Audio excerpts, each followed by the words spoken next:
The other thing that we talked about at the start was the Watson versus Rashid Khan partnership. And we did say that very often if they do meet, chances are Watson is set. Today he was set, wasn't going at a great rate of knots, but it still showed he kept his wicket intact, hit him for one big six, and it showed Rashid Khan wasn't quite the force if they play him in the right way possible. And I think they played him very cleverly, Harsha.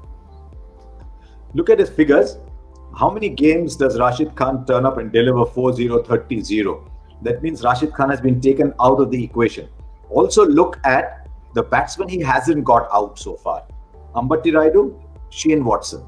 So the matchup from a CSK perspective was just absolutely spot on, in that the two batsmen who don't get out to Rashid Khan are the two batsmen who are playing him, and they went after him in the last over too. In the last couple of overs, they went after him.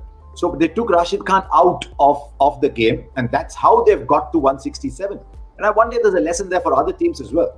That's how you play. Far too many teams are saying, let's play him 4-0, 20-0, 4-0, 21. Let's not get out. If they played him really well, I think 167 is a good score. So they got that mid-inning stability. They got the fire at the top. They got the fire at the bottom. Or as Joy might say, they got the iron at the top, the microwave at the bottom, and any other appliance you can find in between.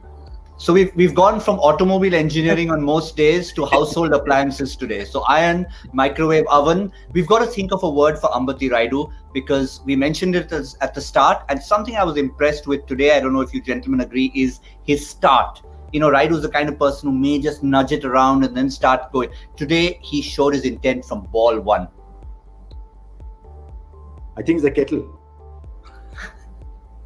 I think it's the kettle. Today he was on a simmering flame. Normally he's on an explosive flame. Today he was simmering.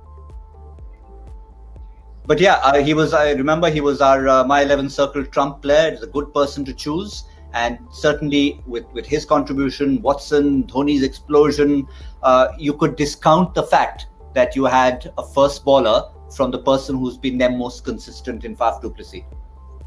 Yeah, I think that's important for them. The fact that they managed to get 167 with Faf getting out.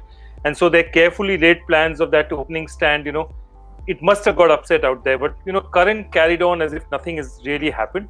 And that was also important. Intent up front, somebody hitting. And, you know, if you look at Dhoni's teams, even though they've had old players in the past, they've always had an injection of one young kid who does something and changes something. So if you look at it in 2012, for example, Jadeja was that kid. You know, sometimes it's not even somebody necessarily very old. You know, Brendan McCullum came them and gave them a spark one year. So they do get these people into their lineups who suddenly give them a little bit extra. And that's what Dhoni sort of, it spices up the sort of normal CSK fare. And I think Curran has done it for them. I think you could see this batting order being used quite often, because as Harsha said, it just lengthens the batting order. Curran at 6-7 is lost, can't do anything much. And he's giving some impetus in the top of the order. I think this looks a far better batting order for CSK.